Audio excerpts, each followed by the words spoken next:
એક વાર પગ નથી તાકાત ઓછી થાય. તો તમને આ આપવાથી તમે ખુશ છો ખરા? ખુશ તો હોવ જ ને.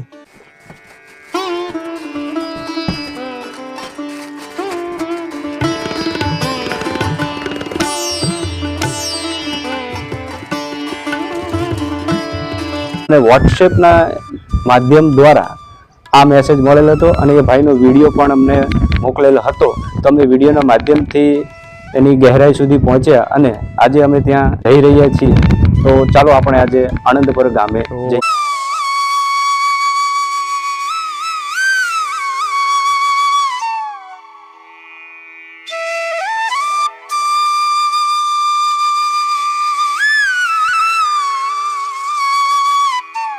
અમરસિંહભાઈ, તમને આ ઝાંઝરકા ગામમાં ભરતસિંહ ગોહિલ